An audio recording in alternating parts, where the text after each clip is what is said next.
All right, well, it's 3:05. I think we should go ahead and get started. My name is Meredith Hamons. I am Tara Jenkins. And I'm Cathy Befi Hensel. And all three of us are board certified music therapists. We all have around 15 years of clinical experience with older adults. And all of us are actually from the Central Texas area. We all know each other. We co-authored a book a few years back called Music, Memory, and Meaning, which is specifically for caregivers, whether you're musical or completely not musical, to help guide you in how to use music with your loved one. Through the caregiving process. So that's what we're going to be talking about today. We really want to start out with talking about why is music so important with older adults. I've done a lot of clinical work with older adults. It's been my dream since high school. But I'm also the proud mama of two little ones. And as a mom, it was amazing to me to watch how quickly and innately my babies responded to music, even at just a few weeks old. And then at the same time, I would go to work where I was working with older adults who are much more at the very end of life. And they also responded to music, even when they didn't respond to much else. So we're really talking about a medium that affects us literally from even before the moment that we're born all the way up through end of life. And so when you think about the impact and the therapeutic potential of something like that, that is really affecting us lifelong, it's absolutely huge. Furthermore, I don't need to tell you to respond to music or how to respond to music. We all do it naturally, even if we have a horrible sense of rhythm, even if you can't carry a tune, our bodies want to move to music. We respond to it. We have emotional responses. And all of those occur without you thinking about it, without you trying. And this is because musical processing is an innate part of human biology and neurology. So I'm going to talk to you just a little bit about why our body responds so naturally to music, and then we'll see why it's so important with older adults. So what is so powerful about music? We know it's been a part of human culture for all of recorded history. And in fact, music was an integral part of many healing rituals in many ancient cultures.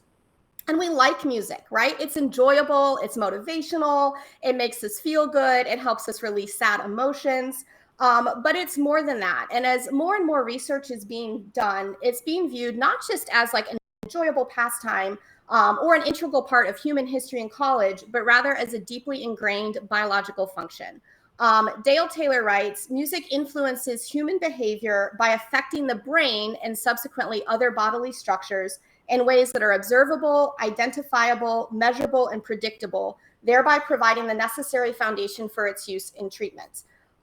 In the past 30 years, or probably 40 at this point, as more and more research is being done, they're seeing that music is actually processed in all areas of the brain simultaneously, and it's the only sensory input to do that. In fact, I've heard of neuroscientists who are studying musical processing in the brain to understand the brain better because of the way it's so deeply ingrained. It can change the way your neurons fire and how they wire together, which becomes essential as there is decline or is there damage in one area, as we're talking about with older adults. Tara? Right. I didn't want to talk over you. I really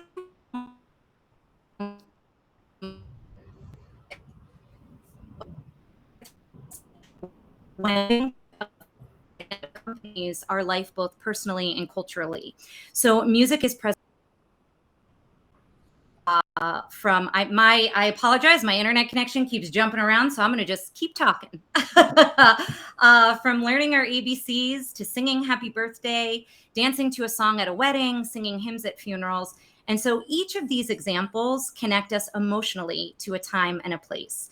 And when we hear those specific melodies, it can bring us right back there. And my clients say that to me all the time about a specific song, taking them right back to a specific moment in their lives. So I wanted to do a short exercise, and I want all of us to just take a moment and think about a song you enjoy and why.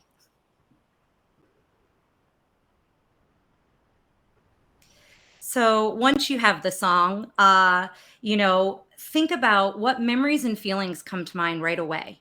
Where you first heard it, maybe who you heard it with, how it makes you feel when you hear it today. For me, what I love about music is that we can all hear the same piece, and each one of us is going to have a different response and association to it. When we think of older adults living with dementia, they can still have strong emotional responses, even when they're no longer verbally communicating or otherwise responding to typical methods of care. Providing older adults living with dementia a way to access experiences and express a range of emotions can be substantial improvement to their quality of life. It can bridge the gap to those who are losing their ability to interact with others and the world around them in a meaningful way. Folks who struggle to maintain their identity and personality can connect with music emotionally, which in turn allows them to connect with others as well as their past experiences. So some of the benefits of utilizing music with older adults include increased socialization with peers and loved ones, creating positive engagement, providing stronger self-esteem and identity. It's a great motivator for exercise. It elicits better responses during reminiscent discussions.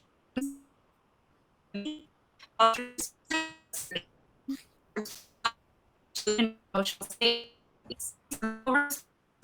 Decreases wandering and agitation.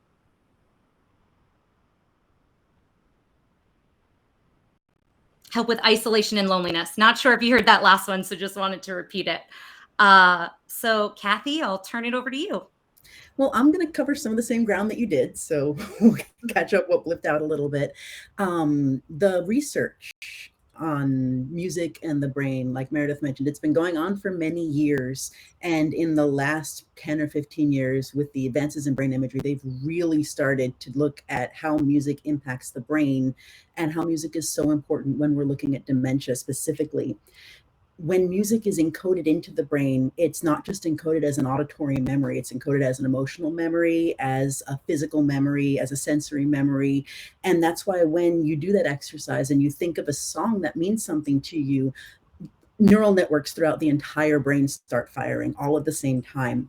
And what happens is, that's why it's such a powerful experience for so many people. And music accompanies our lives.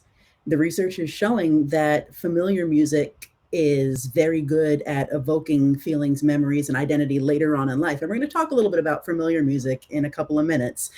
But all the way back to in the womb, we have found that when a child in utero hears music that the mother or the caregiver or a significant person is providing for them, after they're born, that same music can have a calming effect. And it doesn't have to be stereotypically lullaby or calming music. It's music that's best associated with a positive emotional experience of the mother while the baby's in utero.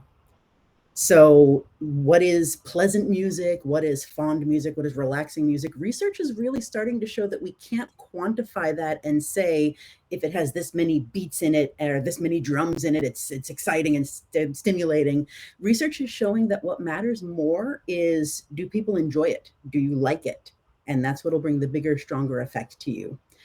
A lot of the recent studies are bearing out that emotional behavioral benefits for people with dementia can come from listening to music. Music listening can elevate mood, can reduce anxiety, depression, agitation, stress for loved ones and for their caregivers. When you share a musical experience, you can both get the benefit of the music.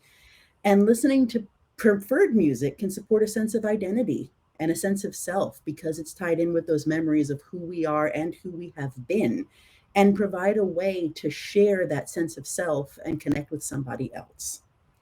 Hans Christian Andersen famously said, "When words fail, music speaks." And as music therapists working in this field for over a decade each, we've seen this time and time again, how effective music can be firsthand with our loved ones. Yeah, so we can talk about musical processing in the brain. We can tell you the effects that music has with older adults and with dementia, and we can tell you what the research says. But I think all of our favorite parts of our job is when we actually get to see that in action, which we do on a daily basis. It's, the best part of going to work, I think, for all of us. So I just wanted to say, I love the fact that this has gotten so much more media attention, and now there's been a lot of videos and a lot of buzz about it. And we've seen stories of, Betty, who hasn't remembered things or doesn't talk much. And suddenly she hears a song that she knows and she sings all the words and then shares a story from her childhood. And we see this a lot. I don't think it ever gets old to see it personally. But I do want to touch on something else we see clinically, which is that when they're in a more advanced stage and no longer able to respond verbally, what we get to witness is those amazing reactions of them coming alive, but rhythmically as well. So for example, I do drumming with a lot of my older adults. And in some cases, I let them take a turn to come up and lead the group. And with one gentleman, we'll call him Bob in particular, he couldn't really sing much. He didn't really respond much verbally. But when he was up leading the drumming, he was full of energy. He was dancing around. He was making eye contact with every single member in the group and kind of cueing them to go louder or softer, and was so into it. And if you had walked into the room and seen him in that moment, you would have like never guessed, that he had fairly advanced dementia at that point. It wasn't till the music stopped and the drumming stopped and I had to physically lead him back to his chair and give him an extra prompt to sit down that you saw the actual disparity of what he could do when he was involved in music versus just his level of functioning on a daily basis. And for me, that's like one of the most rewarding things to see, is to still see that response, even when we're not getting the singing response that's so famous with music and Alzheimer's. Tara. So I wanted to share a clinical story. And for me, this story, I wanted to focus on a time when music is a strong motivator for an individual, but there still can be that moment where you might need to reapproach and redirect because they're refusing music, and that's okay. So I kind of want to just talk through a story from my clinical work with that. And so I had a client living with dementia that I saw individually on a weekly basis.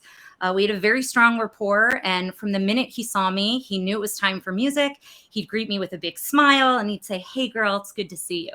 And so, I always knew how he was feeling from that moment. He gave me so many different cues to let me know how excited he was. And on this particular day, I arrived and he was in a heated argument with his roommate, and it was about dinner. And it was clear that his roommate was trying to let him know it wasn't time for dinner. He couldn't go to dinner yet. He really needed to wait. And he was insistent that he had to go right now to the dining room. And I'm sure all of us know that moment and have experienced a time where a loved one is insistent. There's an urgency, there's a need, they have to do this right now. And that's kind of what was happening. And so I tried to redirect to music and he refused. I tried offering a snack thinking maybe he was hungry, and he refused. So I took a moment and I asked if it would be okay if we went somewhere that was a little bit quiet. And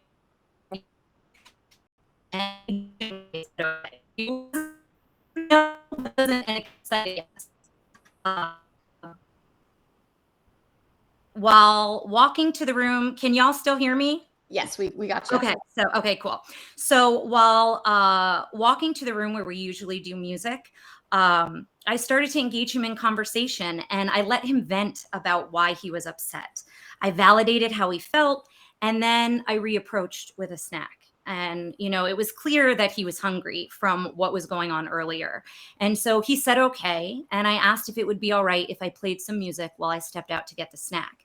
Now, because of the rapport we had, I knew for a fact he loves the Beatles. That was his favorite. One of his favorite songs is She Loves You, and he loves the yeah, yeah, yeahs. So I put that on and I stepped out to get a snack. And when I came back in, he was singing, he was dancing, and he was engaged in the music, excited to see me, and was happy that I also came back with some food. And so I just wanted to share that story as a reminder to all of us, no matter what our role is with a loved one living with dementia. It's okay if your loved one refuses music, even if it's something they love. It's better to reapproach, it's better to redirect, as well as change their environment, change the room in the house, maybe go to a different room, go outside if you're inside. All of these things are to try to meet their needs in the moment as best we can. And then when music can do that and support those needs, that's the real, exciting moments. So just something to remember along the way. So I actually see in the chat a couple of questions about music therapy and what it is that we do. So I'm going to take a minute to talk about that. We, according to the Music Therapy Association, the American Music Therapy Association, music therapy is the clinical and evidence-based use of music interventions to accomplish individualized goals within the therapeutic relationship by a credentialed professional who has completed an approved music therapy program. That is a very long sentence. And when you break that down. And you can find it at musictherapy.org, which is our professional organization's homepage. Board certified music therapists, we're allied health professionals. We're trained musicians, we're clinicians. We've earned at least a bachelor's degree in music therapy. And that means we've had coursework in music theory, history, performance, anatomy, physiology, psychology, human development, statistics, research, and therapy techniques. 1,200 hours of supervised fieldwork, a 6-month internship, full-time, functional proficiency on piano, voice, guitar, percussion, and then we have to sit for a national exam. And once you pass that, every 5 years, you have to do continuing education. It's a very evidence-based, research-based profession. We work with people of all ages, all abilities, and we use music interventions to support non-musical goals.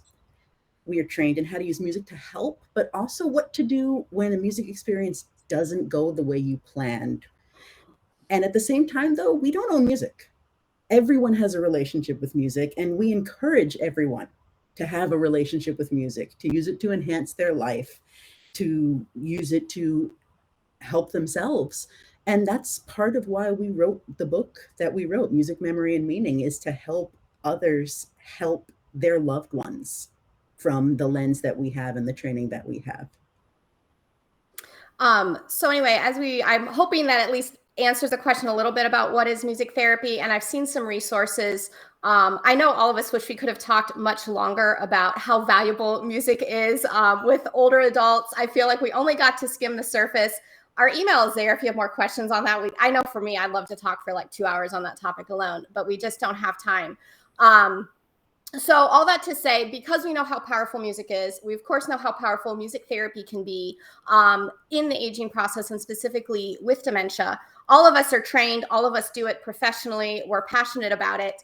But at the end of the day, nationally in the United States, there's only 10,000 board certified music therapists in the entire country. And that is across all populations. That's not just focusing on dementia. That's with NICU babies and, school children and a whole host of other things.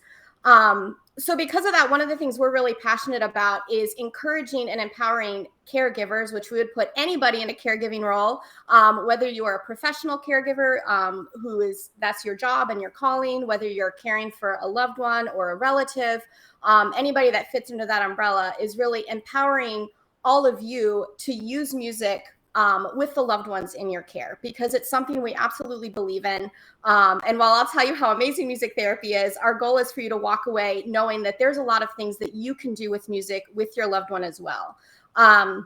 So we did write the book, Music, Memory, and Meaning, with being the goal of teaching caregivers how to use music with their loved one and keeping it really simple. With the invention of the internet and streaming music, you don't have to be able to sing at all to use music with your loved one. You have it all right at your fingertips. And our goal is to encourage you to do that and to kind of show you the steps to make it successful. And we're going to be talking about that more in the presentation, because we want you to walk away saying, okay, I can do this. I know how to more effectively use music with my loved one as well. Tara? So just to highlight what the book is, so if you're interested in the book, and then we're going to get to how you can use some tips along the way. And so the book is broken down into 3 parts. And so the first part is an introduction to using music with older adults. So it goes much deeper than we did today. So we kind of highlighted bits and pieces from the book, but there's lots of good information there in the first part. It also gives tips and strategies on how to use music effectively, how to make the most of the book, and we list some additional resources for care partners and caregivers along the way. We also include a music questionnaire so you can track your loved one's preferences, and that's going to be included. I'm going to just mention it here. We'll mention it at the end. We do have several handouts that HFC is going to make available, including that music questionnaire. And if you want to get them from us directly, you can email us and we'll put our email in the chat. It's in there, but we'll put it in again at the end. Part 2 of the book is recommended playlists. And so these are by decade, early 1900s through the 1970s, as well as genre specific. So think country, rock and roll, folk, Broadway. There's some others in there as well.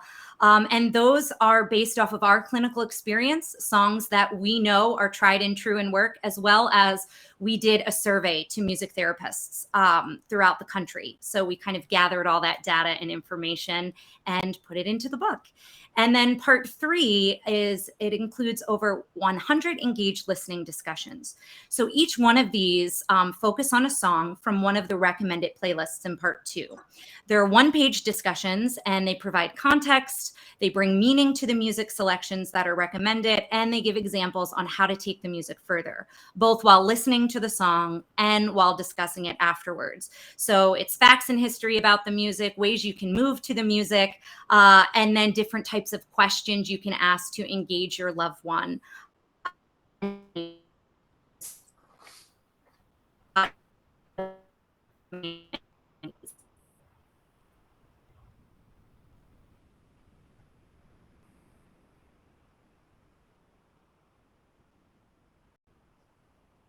Cathy, do you want to maybe just head into?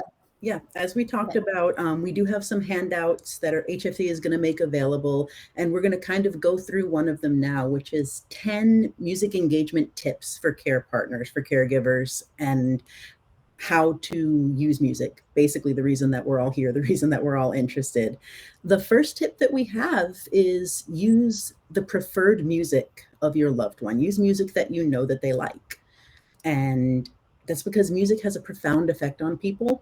And it's important to try and use the music that somebody knows and prefers. That'll allow for a stronger recollection and a more positive experience. Sometimes the tendency when we're with our loved ones is to use the music that we love to share with them. But if we're really trying to form that connection, we want to focus on the music that they enjoy. And if that's not the same, if there's music that our loved ones care for that we really don't care for, it's okay. And it's still an opportunity to connect. It's still an opportunity to learn more about their experience or why that music is significant to them, or even just enjoy their enjoyment of their music. But how do you know what their preferred music is? If possible, you can ask them. You can ask about favorite songs, favorite artists, favorite genres. These are all good places to start. Make sure to also take a note if they mention songs they absolutely do not like. Don't bring them up, don't play them. Family and friends might know. Songs related to shared events or certain experiences that are significant in the lifetime. Family or friends might be able to kind of point you in that direction as well. And also, research suggests that we form the strongest association with music experience during our adolescence. So if you look at your loved one and music that was popular when they were 18 to 25 years old, that's going to be a good jumping off point, a good place to start. And Billboard has a website that goes all the way back, and you can look up hits by year. Apple Music, Spotify, all of those have playlist suggestions. You can just say, play me the hits of 1953, and it'll do that for you. So that's a great way to have immediate access to music from that time period. There's also Google and a million other top and big lists. Other music that can be really significant is the music that was enjoyed by your loved one's parents, because there's a good chance that they heard that a lot growing up and formed an association with it. So you can look at the music that was popular when your loved one's parents were 18 to 25 as well, and start going back that way. When you're sharing music, make a note of the songs that have strong responses, for future reference, both positive and negative responses. And that way you can keep track of which songs to use and which songs to steer away, and also to give you ideas of other related artists. If I notice that a loved one has a lot of songs by the Beatles, I'm going to start looking in that genre. I'm going to start looking at related artists, artists that came up with them, artists that toured with them.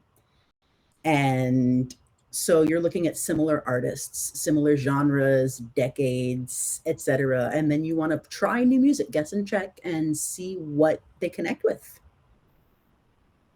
The next tip that we have is to be aware of the volume When you're sharing music with your loved one, be aware of the volume that's playing at. Also, be aware of the volume of everything else going on in the room. If it's better to start playing music a little lower and to increase the volume as needed rather than to start the music very loud, because that can provoke a startle response, which isn't the response that we're necessarily looking for. As far as background noise, television, radio in the background, anything like that that you can affect, it's always good to take a few moments, create an environment that's going to be positive and suited to listening to music together. Even putting your phone on silent, if it's not the thing that's sharing the music, can go a long way in helping with that.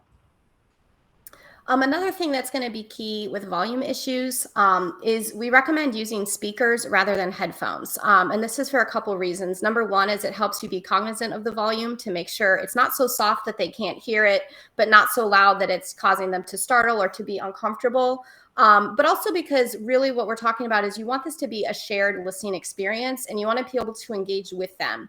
Once you put on headphones, you're kind of having a very isolated, private music listening experience. And I know there's a time and a place for that. Sometimes I prefer that because I want to be in my like little bubble. And I'm not saying it's a bad thing to ever use headphones with your loved one. But if the goal is really to be engaging them and engaging with them, you need to be able to hear what they're hearing. Another thing that's key with this and with volume issues is, back in the day when we all had CDs, you could put the whole CD on and all the tracks were recorded at about the same volume. But now with streaming music services, when you're pulling tracks from different albums, a lot of times they've been recorded or set at different volumes. And then when you mix them up, you can have a song that's suddenly softer or suddenly louder. And I know because this happens in my clinical work, I'm always kind of listening and adjusting. So if you're not hearing and you've put together a playlist for them or something and you're not able to hear it, you're not going to suddenly hear that the next song came on and it's way louder than the song before. But the speakers will kind of keep you aware of where that volume's at. And then monitoring their response, that they can hear it, that they're responding to it. And then you're going to respond to it too, which is what we want because you want them engaging together. Next, to get engagement, encourage some simple movements while you're listening together. This can be something just tapping their toes if you're seated, swaying side to side. I have a lot of clients who maybe don't respond to a whole lot else, but they will respond to movement exercises with me. We do swaying, we shake and move our shoulders, we march in place to work on getting some movement in there. Go with the flow. For the purpose of this, it should feel natural and fun. The goal is not doing exercise in this moment. If you're focusing on a shared musical experience, you want to keep it fun. You want to keep it natural. Music can be a great accompaniment for an exercise session, but not necessarily here. Follow your loved one's lead. A lot of times people start moving naturally and just kind of go with them and be like, oh, I see you're tapping your toes, or, oh, I see you're swaying. Let's sway a little bit more. Let's sway together. So follow their lead as well to keep it fun, keep it natural, but also to encourage that increased engagement. Another tip, if you want to increase engagement while you're listening with them, is bring in some pictures that relate to the song if it's applicable. So for example, if they're an Elvis fan, you might bring in some pictures of Elvis from his career. I know some of the ladies that I work with do love Elvis Day, and they love to see those photos. I've heard quite some commentary on seeing Elvis to, add another dimension. Or I love to use a lot of landscape pictures if we're doing songs about the beach or about the mountains or about different places in the United States, to let them see that visual as well as hearing. And then it gives us something else to talk about with the music, but also kind of adds another dimension to the experience as well. And then ask them questions after listening. Consider starting with a more narrow yes or no question and then broadening it to more open-ended questions if they're successful. There. You can try questions about facts first. Did you ever see Elvis perform on TV? Or what do you like to do at the beach? But also consider adding some feeling questions in there also. How did you feel when you danced, to this song with your husband? How does the music make you feel right now? And kind of once you see that they're engaged and they're involved in the music, use those questions to draw them out more and encourage increased engagement with you and the music. All right. So to kind of round out the tips here, I've got a couple more.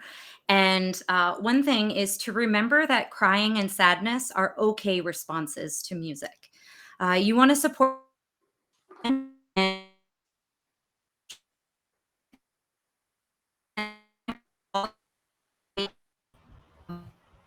and we may become tearful, or it might make us laugh, or it might make us excited, all those.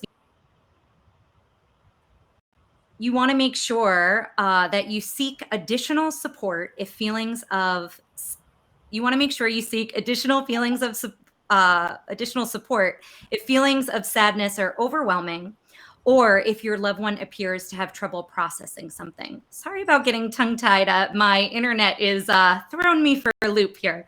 What I always like to do, I always remind my clients when we're working together, it's okay to cry when you hear a song. It's okay to have strong emotions to the music, and there's no wrong way to feel about music. And I always want to make sure I give that reminder to them and let them know that this is a safe space if they want to talk about it. Sometimes they do want to talk about what's going on, and other times, if someone becomes tearful, I might go up with a tissue. I might ask them if everything's okay, and that's enough. They were seen, they were heard, and they can move on. So just to keep that in mind. Another tip is always meet your loved one in the moment. We've kind of touched on this throughout our talk. You want to follow your loved one's verbal and nonverbal cues. So if you think back to the clinical story I told about the client who initially was very angry and refused music, I picked up on both his verbal and nonverbal cues to guide me in how I approached him for the rest of our time together. So we want to meet the needs of our loved ones as best as we can, as best to our ability in that moment, and follow their journey. Body language and nonverbal cues are huge indicators. So if someone's arms are crossed, if their brow is furrowed, if there's tension in their face and it's scrunched up, versus somebody smiling and welcoming you with open arms. And the same goes for verbal statements. And what I want to say here is sometimes with our loved ones, we may not be able to understand what they're trying to tell us with the word.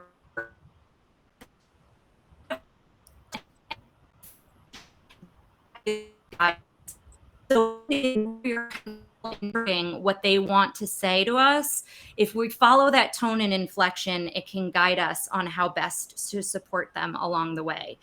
Both verbal and nonverbal cues give us so much information, and also guide us when we move forward in joining them in the moment and kind of on their journey. And then the last tip is to have fun. We've been kind of telling you, oh, you should do this, you should do that, try this out. But have fun. That's the biggest thing with music, especially, as a caregiver, when you're sharing music with your loved one. It's a great way to engage them along the way. It can help foster meaningful connections, and it's an excellent activity where you can bring multiple generations together. And so, if there are moments in the day that are challenging for you and your loved one, or if visits with friends and family might feel awkward or uncomfortable, there's a lot of folks who don't really know how to interact with someone they cared about as their disease progresses and as they change. Music can bring focus, it can help bridge the gap, and it can help bring everyone together. So it really is a great tool that you can utilize in a lot of different ways along the way.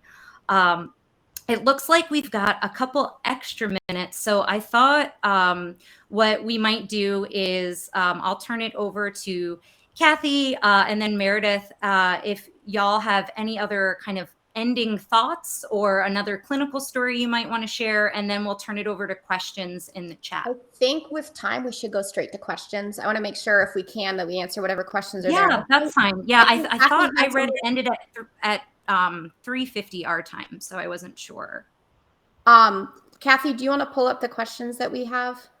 I have the chat box up. So if you do have a question, please go ahead and put it in the chat, and we'll go ahead and answer them as we go. I put our email in there a couple of times so that if you do want to contact us with questions about any of this or about music therapy in general, you can reach any one of us through that email, and we'll put it in again at the end. Scrolling back up through the box, we have hit a bunch of the questions. National music programs that we recommend either for training or direct therapy purposes. I'm thinking if are they looking for a music therapist? Let me answer the question this way.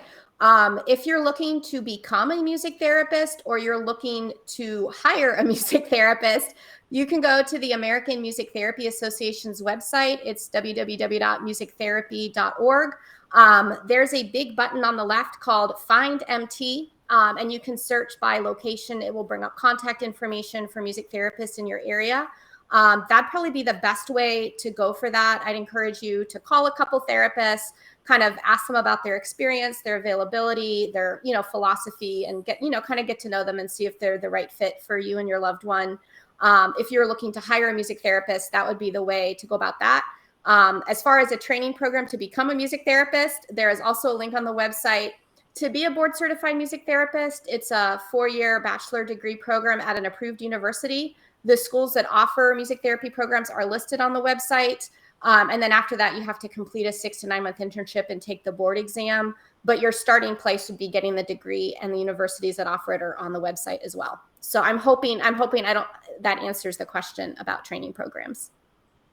Yeah, and if you have someone who is interested in music therapy, even if it's not you, if it's somebody you know, each school is going to focus on different disciplines and things like that. So as Meredith said, start with musictherapy.org, and then, you do additional research from there. Next question. I'm curious about how people respond to music genre. What about people who find piano music calming versus too calming? Does the same music work for people who like punk or rock and roll? And I think I can go ahead and say that this music preference has a bigger effect than specific music type. So we're not going to say that piano music is great for everybody, because for some people it just won't excite them. It won't have the same effect. And I think that needs to go back to musical preference. Yeah, I think especially. Oh, go ahead. I think especially with individuals living with dementia, music preference is key. I think that's the starting point, and then exploring and then trying different styles. I share new music with clients all the time, songs they're unfamiliar with, but I think, as Cathy mentioned, it's a good starting point when you're focusing on folks with dementia. Yeah, and I was just going to add on to that again, to affirm client preference. But we do see some commonality, right? Like if they like one country, a couple of country artists a lot, the odds are they will like other country music, from that same time period. Not necessarily, but odds are they will. But I think too, to keep in mind is that responses can change day to day, and responses can also change within a day. And so we see this sometimes with clients, and I'm sure you see it with loved ones as well, that sometimes they might get really into a piece of music, but that doesn't mean you're going to see that huge response every single time. And so just know that those responses, can fluctuate, but we do see trends. If somebody loves this artist, they might like similar artists. But that doesn't necessarily mean every client will like the same thing. And I know for us with our clinical work, a lot of times we do groups, and there, we try to get the majority of preferences, or, find things that a lot of people in the group will like, and try to find something for everyone in the group at some point. But with an individual, you can really focus on their preferences. Which kind of ties right into the next question. I haven't seen music therapy or sing-alongs in the Alzheimer's Day programs in Houston, where I'm at. Is it becoming more common in dementia care programming to have these based on the current research?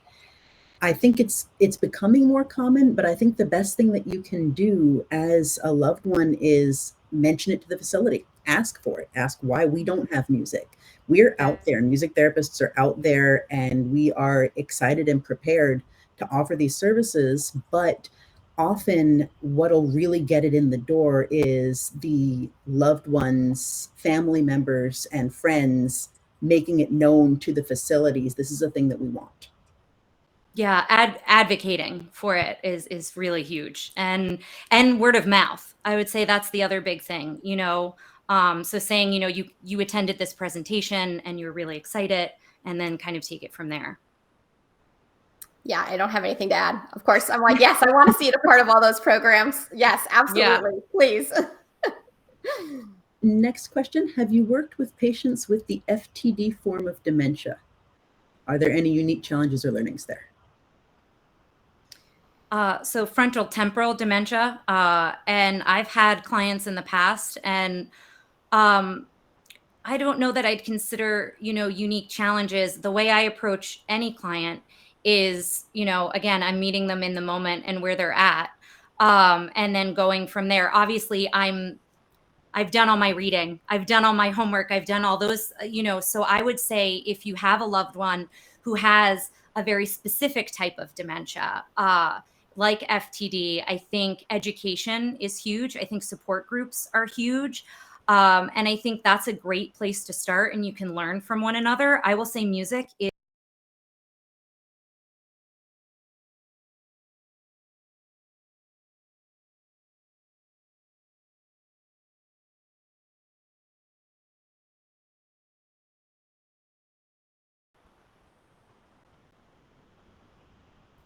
okay. I would just say that music is still a very strong, elicits strong responses and strong connections with folks, no matter what type of dementia. I've worked with many types. I don't know if you all have anything to add to that question.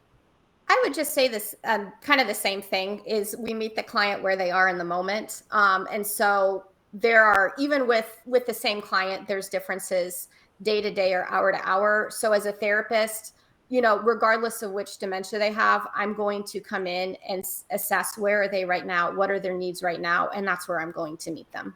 So that's how I'd answer that. Cathy, I think we have time for maybe one or two more questions. Well, I was going to say, I went ahead and put our contact info again in the chat. Okay. You can reach any one of the three of us at welkenwaters@gmail.com. And then additionally, if you're looking to find a music therapist in your area, both the CBMT, which is our board certification organization, and musictherapy.org, which is our professional organization, they both carry lists, and you can search by specialty, zip code, area, years of experience, all sorts of different things. So I went ahead and put both of those websites in the chat as well, so that you have that resource available. Our handouts will be available through HFC when they put everything up. And thank you all as we wrap this up.